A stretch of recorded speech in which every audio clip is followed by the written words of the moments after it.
or Get Tough is the title of his new book. Motivational speaker and author Steve Siebold is here to explain his in-your-face approach to weight loss. Thanks for joining us this morning, Steve. Thanks for having me. I've been looking forward to this interview all morning because I have a copy of your book here right now, and it's got a picture of a graveyard on the back. A lot of people have called this book, frankly, disturbing.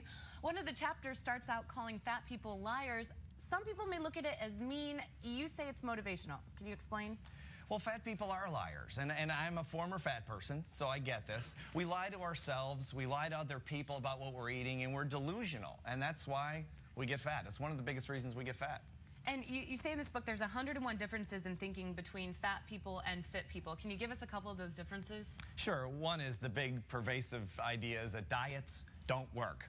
Diets do work. Health clubs work. Only if you go to them or you follow them. Right? You have to actually do the diet to make it work. There are many great diets, like there are many great health clubs, but you have to actually do something to make it work. So diets work perfectly. People don't work sometimes, and that's why they get fat. And what else? What are some other tips?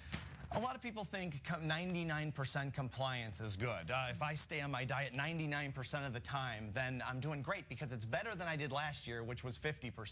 99% compliance sucks.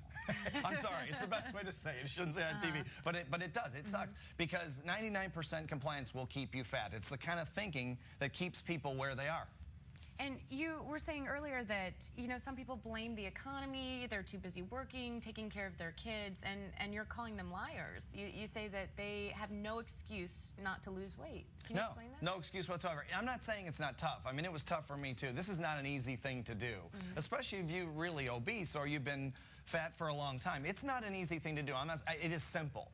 And part of the simplicity of it is getting mentally clear and mentally tough and growing up and emotionally and saying, I'm going to do this. Put the donut down and go work out and you'll start to get thin. I don't care how busy you are. This is doable. And so you say before, quote, you were once a fat tub of lard with a large pot belly. I appreciate you bringing that up, Amber. I really do.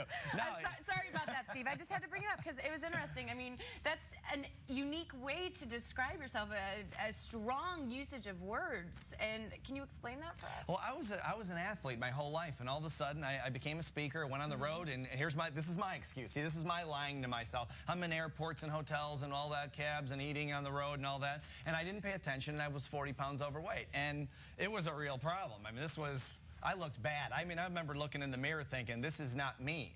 You know, I'm a mental toughness coach for major corporations. I need to clean this up. And 12 weeks later, I wrote a program, and I cleaned it up, and that was it. That was the end of it. For someone out there watching right now, your book doesn't come out until August, correct?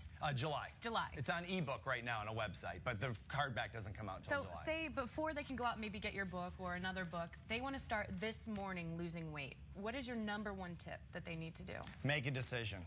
Make a decision right now that you're going to do this, and you're not going to hold back. You're not going to let yourself fall into any traps of the masses, of what we call middle-class thinking, which is the way the average person thinks. Don't fall into the trap. Get tough, grow up emotionally, and make it work. Done. End of story. All right. Thanks, Steve, for joining us. Thanks, Amber. Thanks for having me. Thank you.